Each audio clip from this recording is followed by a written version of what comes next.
Penulisan karya tulis opini merupakan karya tulis populer. Posisinya biasanya berada di media massa, kontribusinya memberikan ide dan gagasan yang inovatif dan kreatif buat kita semua.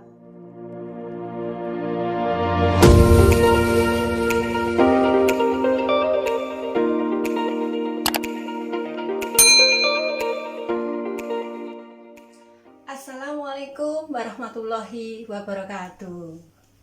Menulis karya tulis opini di media massa supaya tulisan kita dimuat tentu membutuhkan suatu cara atau teknik. Nah, pada kesempatan kali ini saya ingin berbagi dengan teman-teman bagaimana tulisan karya tulis opini kita itu bisa dimuat di media massa. Ya. Selanjutnya, teknik penulisan materi opini yang seperti apa supaya di media massa dimuat. Pertama, teman-teman menentukan judul. Nah, judul di sini saya sarankan teman-teman memilih judul yang human interest, menarik, yang booming, yang viral, sekiranya seperti itu. Nah, keviralan judulnya kita peroleh dari mana? Ya, dari teknik dasar kita belajar tentang menulis yang video kemarin hari, ya.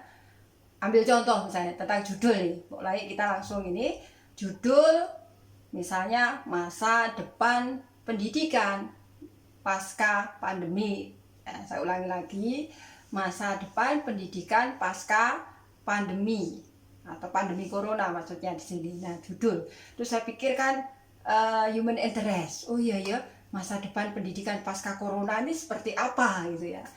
Nah, selanjutnya setelah judul teman-teman buat, itu langkah yang kedua, teman-teman membuat prolog atau kata pengantar.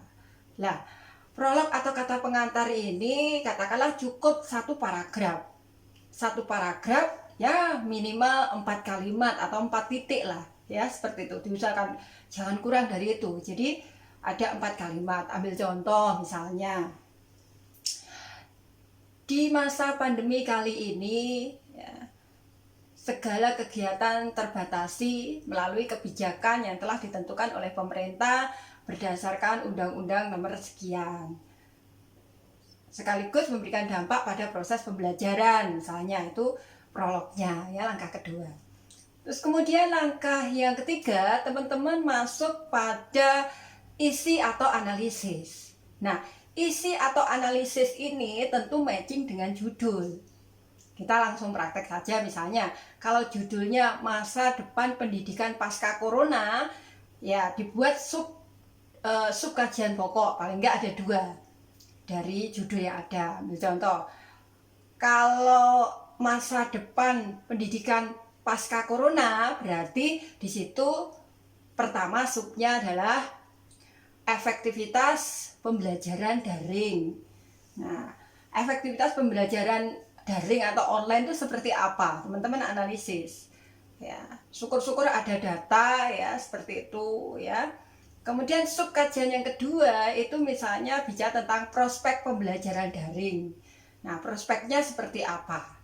Ya, itu dari langkah yang ketiga ya, berupa isi atau analisis. Kan matching kan tadi ya, dari judulnya masa depan pendidikan pasca corona, kemudian prolog, kemudian ada isi dan analisis berisi 2 sub kajian, misalnya tentang tadi efektivitas pembelajaran daring dan prospek pembelajaran daring. Nah, dari 2 sub kajian pokok ini ya, terutama yang kedua tentang prospek. Nah, di sini tentu teman-teman harus menyiapkan data.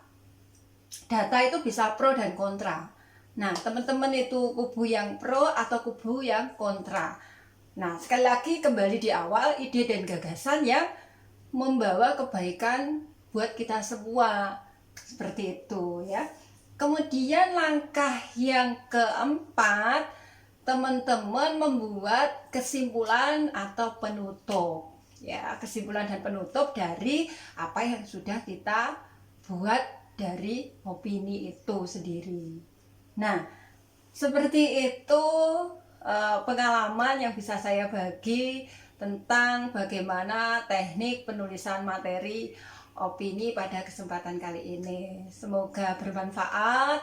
Nanti jika ada pertanyaan kita sambung di kolom komentar.